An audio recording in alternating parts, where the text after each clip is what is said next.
पिछली वीडियो में हमने वुड बी के यूज देखे थे। इस वीडियो में हम वुड हैव और वुड हैव बीन के यूज देखेंगे। तो वीडियो में बने रहिएगा, आखिर तक देखिएगा, काफ़ी यूजफुल वीडियो होने वाली है।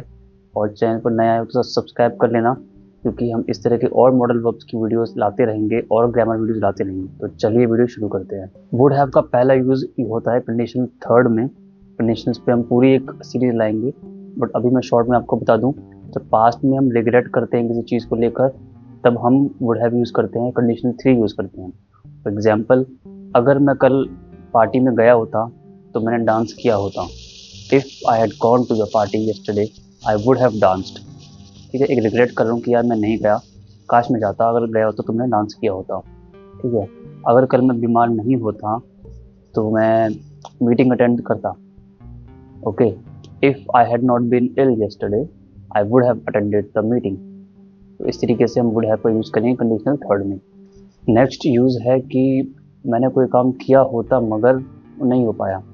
For example, I would have come to meet you but I was getting late.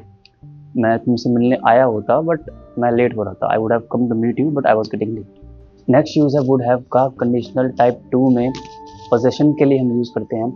Conditional type two एक हाइपोथेटिकल सिचुएशंस के लिए यूज़ होता है, बट यहाँ पे हम वुड हैव यूज़ करेंगे पोजेशन के लिए सेकंड क्लॉज में। फॉर एग्जाम्पल, अगर मैं अमीर होता तो मेरे पास एक गाड़ी होती।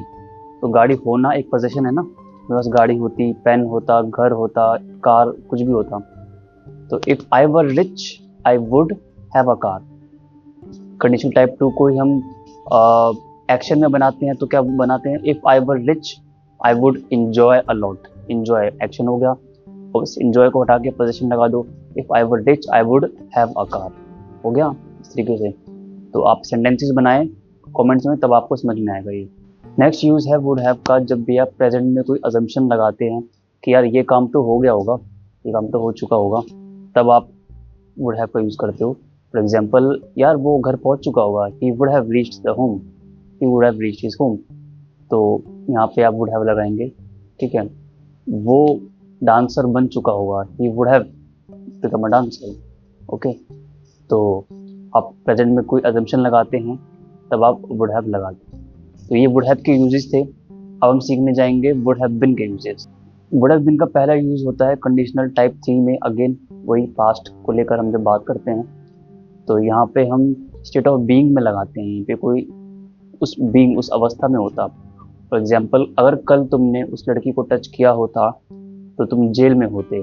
ठीक है, if you had touched that girl yesterday you would have been in jail.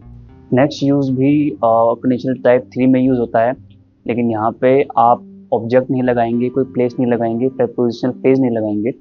यहाँ पे आप वर्ब की आईएनजी फॉर्म लगाएंगे। फॉर एग्जाम्पल, अगर कल मैंने उसको डिस्टर्ब नहीं किया होता तो वो पढ़ रही होती। If I had not disturbed her yesterday she would have been studying. मान लो आप कल कहीं गए थे किसी फ्रेंड के घर और वो पढ़ रही थी, आपने उसको डिस्टर्ब कर दिया। ठीक है, तो फिर उसका पढ़ना कैंसिल हो गया। तो अभी आप रिग्रेट करो, यार मैंने उसको डिस्टर्ब कर दिया, अगर मैंने उसको डिस्टर्ब नहीं किया होता ना तो वो पढ़ रही है। ठीक है, if I had not disturbed her she would have been studying. Okay, would have been का नेक्स्ट यूज भी कंडीशनल टाइप थ्री में ही यूज होता है, लेकिन यहाँ पैसिव में यूज होता है। ठीक है, फॉर एग्जाम्पल, अगर कल तुमने उस लड़की को नहीं छेड़ा होता तो तुम्हें लोगों द्वारा नहीं पीटा गया होता।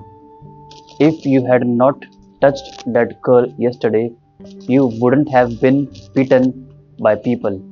you would not have been beaten। beaten आगे third form, would have been या would not have been या नेगेटिव यूज किया हमने, would not have been beaten by people। ठीक है, तो यहाँ पे थर्ड फॉर्म आ गई।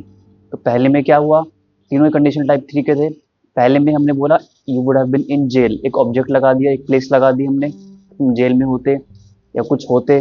ठीक है, you would have been a doctor, you would have been in jail.